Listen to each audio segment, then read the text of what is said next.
ayrim birodarlarimizni qamalishi, shu qamalganlar 100 dan oshiq ekanligini mana internet tarmoqlarida eshitib turibmiz. Va hamda bularning ichida mana mashhur ba'zi bir eski imomlar ham bor. Bularni ham eshitib, ko'rib turibmiz. Hozirgi kunda mana internet tarmog'ida hamma shunga o'xshagan narsalarni chiqarib qo'yilyaptiki, mana shu zolim bo'lgan odamlar chiqarib qo'yapti tayyor qilib. Mana ko'rish. Ey musulmonlar, senlarning qo'lingdan nima keladi? Biz mana ishimizni qilyapmiz. Qo'limizdan kelgan narsani qilyapmiz. Qani senlarning qo'lingdan nima keladi? Haqiqatda ham biz hech narsa qila olganimiz yo'q. Bu narsani ko'radigan bo'lsak, faqat bu musibat bitta mana shu musibat emas. Mana ayrim birodarlarimiz qamalib qolganligi. Ular ayrimlari qamalib qoladi. Masalan, ba'zilarini mana deport qilib, o'zini vataniga olib borib qamaydi. Ba'zilarini ko'radigan bo'lsangiz, turgan joyida masalan qamoqda bitta musibat. Undan tashqari qancha mana G'azzada bo'layotgan musibatlar, Sharqiy Turkistonda, Xitoyda bo'layotgan bir musibatlar masalan, yoki kuni kecha ana shu Rossiyada bo'lib o'tgan bir kichkina bolachani pichoqlab o'ldirganlik holati. Bularda hammasi qaraydigan bo'lsangiz o'zi aslida musibatlar. Albatta bu musibat sababga bog'liq bo'ladi. Biz sabablarni qilishimiz kerak, qolgani Alloh taolodan. Ibrohim alayhisalom o'tga tashlangan paytda kim Ibrohim alayhisalom tarafida turdi-ku, kim ana shu zolimlar tarafida turdi, ana shu paytda o'zidagina ma'lum edi.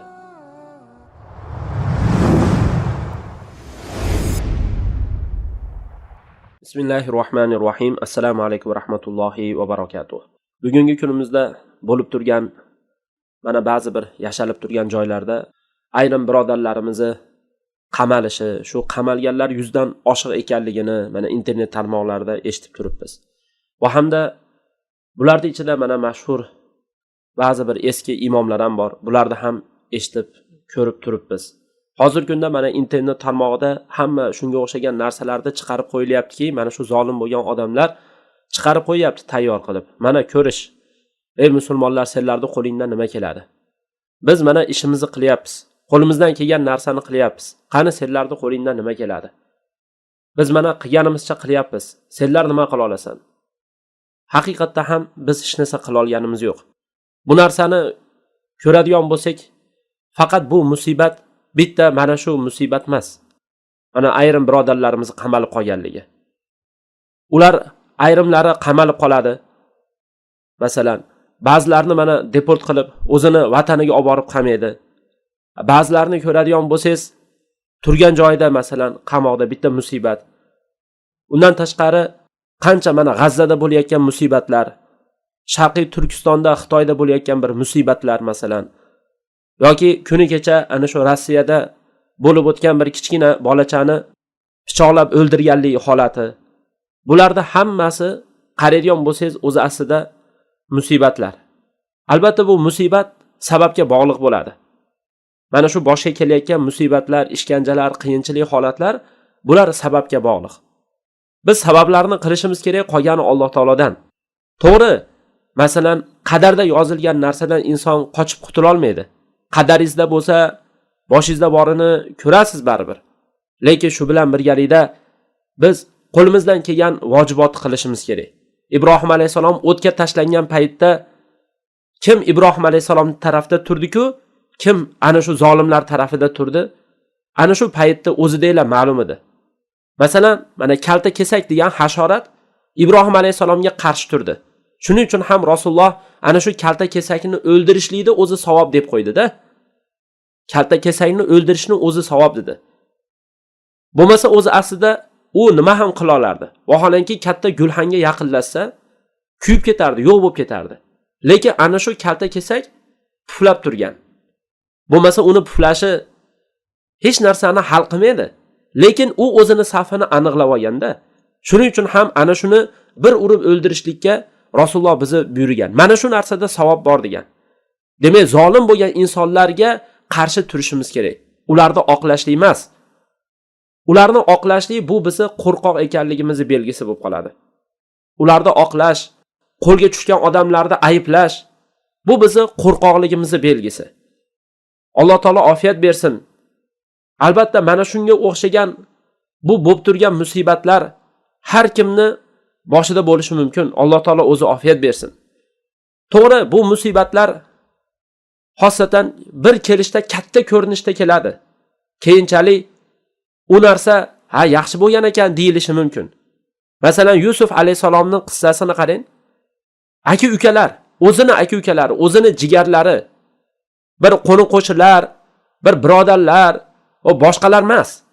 Ya'ni Yusufni o'zini aka-ukalari Yusuf alayhisalomning oldida olib borib turib quduqqa tashlashib yubordi. Lekin mana shu ko'rsiz katta bir qo'rqinchli ko'rinishda edi, oqibati yaxshi bo'ldi. Inshaalloh oqibat yaxshi bo'ladi degan umiddamiz albatta. Va hamda Yusuf alayhisalom mana keyinchalik ana shu Misr yerlarida katta bir davlat vaziriga aylanib qoldi. Lekin ana shu joyda ham ba'zi bir hilalar bilan ukasini o'zini oldida olib qolgan. Endi ana shu joyda ham ko'rsangiz go'yo uka tuhmat o'rnida qolib ketganda, bu bir podshohning idishini o'g'irlab qo'ydi deydigan tuhmatda qolib ketib qoladi. Mana shu holatda ukasini o'zini oldiga Yusuf alayhisalom olib turib aytgan gaplari inni ana axuka fala tabtais bima kanu ya'malun. Men seni akangman. Ular qilayotgan narsaga hech bir g'am chekma. Ya'ni kuyinma. Mana bu joyda ular qilayotgan narsa degani shu aka-ukalar edi. Boshqa bir begonalar emas edi.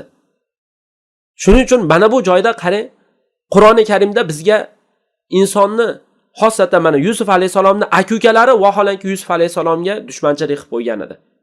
U begona emas u.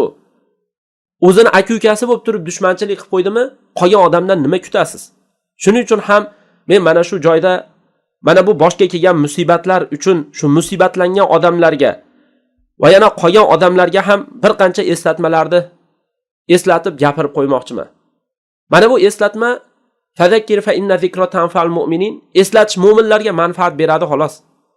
Birinchi navbatda bilishimiz kerak bo'lgan narsa, dunyodan adolat izlamasligimiz kerak. Adolat faqat Allohda, oxiratda bo'ladi. Bu zolimlar sizga bizga zulm qilaveradi. Zulm qilaveradi. Adolat faqat Allohning huzurida bo'ladi. Birinchi navbatda biz mana shu narsada e'tiqodimizni komil qilib olishimiz kerak. Ikkinchi navbatda Alloh bandasini hech ham unutmaydi. Mana shu e'tiqodni muhim qalbimizga singdirib olishimiz kerak bo'ladi. Biz Alloh taolo tarafda bo'laylik. Alloh taolo o'zini bandasini inshaalloh tashab qo'ymaydi. Hamda musibat qalbni tozalaydi. Mana shu boshimizga kelayotgan bu musibatlar qalbni tozalash kerak. Masalan qarang, Yunus alayhisalom u kishi balig'ini qornida tushib qolgan paytda Allohga tasbih aytdi. La ilaha illa anta subhanaka inni kuntu minaz zolimin. La ilaha illa anta subhanaka inni kuntu minaz zolimin. Ya Alloh, o'zingni poklayman, o'zingdan boshqa haq iloh yo'q. Men zolimlardan bo'ldim deb o'zini koyib turdi. Mana shu u kishini duosi edi. Yoki boshqa bir payg'ambarlarda qarang. Ayyub alayhisalom, Robbi masaniyad-dur va anta arhamur rohimin. Ya Alloh, menga zarar yetdi. O'zing arhamur rohimin bo'lgan zotsan. Zarar yetgan edi haqiqatda. 18 yillab kasal bo'lgan edi. Hamma u kishidan ajrab qolgan, tashab ketgan. Mana shu holatda edi. Shuning uchun ham mana bu musibat bandani tozalab qo'yar ekanda, boshiga kelgan bu musibat insonni tozalaydi. Haqiqiy sof inson qilib yetishtiradi. Lekin mana shu joyda inson orqaga qaytib qolmasligi kerak. Alloh taolodan duo qilib, sobit turishga harakat qilish kerak. Shuning uchun Yunus alayhisalomning qissasida baliq qorniga yutib olgan paytda asosiy Alloh taolo bizga aytgan narsa, agar u tasbih aytuvchilardan bo'lmaganida, unda mana shu baliqning qornida abadiy qolib ketgan bo'lardi. Walaula annahu kana minal musabbihin lalabitha fi batnil hut ila yawmiddin. Qiyomat kunigacha qolib ketgan bo'lardi. Shuning uchun ham inson boshga musibat kelgan paytda doim Allohga bog'lanishi kerak. Inna ma'al usri yusr. Qiyinchilik bilan yengilchilik bor albatta. Qiyinchilik bilan yengilchilik bor. Sabr qilamiz, yengillik keladi inshaalloh. Va yana shu bilan birgalikda keyin yana 4-sifatda gapiradiganimiz, boshga kelgan bu musibat bo'ldi, yengilish degani emas. Bo'ldi, bu musibat kelsa yengilib qolmasligimiz kerak, ya'ni. Alloh taolodan yordam so'rab, olg'a harakat qilaveramiz. Mana bu har bir kishiga taalluqli bo'lgan, kerak bo'lgan narsa. Va hamda 5-chi saboq sifatida gapiradiganimiz duo kuchayish kerak, iymonimiz mustahkamlash kerak bo'ladi. Bo'ldi, boshqa musibat keldi deb orqaga qaytib qolmaslik kerak. Ibn Javziy rahimahulloh aytgani kabi, qamoq insonni yo u yoqli yo bu yoqli qilib qo'yadi. Xuddi shunaqa, ya'ni bu bir musibat bu. Mana shu musibatlar insonni yo u yoqli yo bu yoqli qilib qo'yishini albatta ehtimoli bor. Shuning uchun ham mana bu boshga kelgan musibatlar albatta o'zimiz sababli bo'ladi. Va ma asobaka min musibatin fa min nafsik. Senga qanaqa musibat kelgan bo'lsa, bu seni o'zingdan, o'zing aybdorsan. O'zimiz aybdormiz ko'p musibatga. Shu bilan birgalikda qancha musibatlarni Alloh taolo bizdan o'zi shunday kechirib yoradi. Jazo bermaydi. Va yafu an kafir. Lekin mana shu joyda bizni duoyimiz kuchayish kerak. Shuning uchun ba'zi hadislarda kelganda Rasululloh duoda 3 ta xislatini aytib o'tdi. Yo duoing ijobat bo'ladi, yoki oxiratga zahira bo'ladi, yoki senga keladigan bir balo ketadi shu duo sababli. Shuning uchun duoni kanda qilmasligimiz kerak bo'ladi. 6-chi navbatda zolim odamlarga eslatiladigan narsa, mazlumni duosi rad etilmaydi.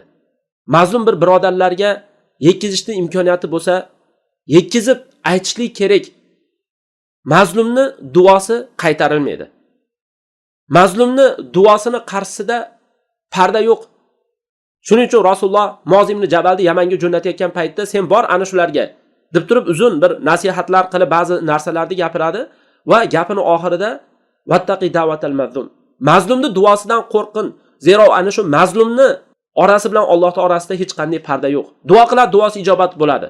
Alloh taolo qasam ichgan, albatta ey mazlum men senga yordam beraman, garchi bir qancha vaqtdan keyin bo'lsa ham. Albatta Alloh taolo yordam beradi. Mana shu zolimlarga Alloh taolo hali kunini ko'rsatadi. Bu narsani bu tashqarida turgan odamlar qarab o'tirib, ha endi siyosatda unaqada bunaqada deb emas. Birodarlarimiz haqqiga kamiga duo qilish kerak, kamida. Va yana shu bilan birgalikda mablag' taraflama yordam berib turish kerak bo'ladi. Bu musibatni boshga tushgan odam biladi. Va yana shu bilan birgalikda bu musibat aytib o'tganimizdek faqat bizni ana shu birodarlarimiz emas, dunyoda qani dunyoda bir musibat bo'lib turibdi shunaqa. Yana shu bilan birgalikda mana shu holatlar ba'zida izzatga sabab bo'ladi inshaalloh. Ba'zida mana shu boshingizga bir musibat keladi, inshaalloh izzatga sabab bo'ladi. Sababi ko'p payg'ambarlar, solihlar masalan qamalgan, mana ko'ring Yusuf alayhisalom qamalgan yoki bir boshqa bir musibatlari bo'lgan masalan. Ko'p payg'ambarlarda mana yaqinlardan judo bo'lish holatlari bo'ldi. Rasulullohning o'zi ko'ring hayotini. Sizlar uchun Rasulullohda go'zal namuna bor deydi Alloh taolo. Rasululloh haqiqatda tirik, hali vafot etmasdan turib deyarli hamma ota-onasidan, farzandlaridan ajrab bo'lgan. Faqat qolgan bo'lsa bitta qizi qolgan edi xolos. Qolgan hammasi vafot etgan edi. Mana shu ham bir katta bir musibatlardan. Undan tashqari qancha mana shunaqa musibatlar albatta insonni boshida kelaveradi. Mana bu musibatlar Alloh taolo ba'zi hadis qudusiylarda bizga aytib bergani kabi, Rasululloh aytgani kabi insonga kelaveradi. Xatolari to'kilaveradi. Oxiri shu darajada bo'lib qoladiki, yerda yurar ekan hech qanaqa xatosi bo'lmagan holatda yuradi. Tirik yuribdi, lekin u jannati. Xatosi yo'q-da. Mana shu narsalarni Rasululloh bizga hadisda ishora qilib bergan. Alloh taolo o'zi gunohlarimizni kechirsin. Boshimizda tushayotgan mana shu musibatlarda aritsin va mana shu narsalarni ketkizishlikka albatta sabablarini qilishimiz kerak bo'ladi. Inshaalloh buni keyingi suhbatlarda eslatib aytib o'tamiz. Vallohu a'lam.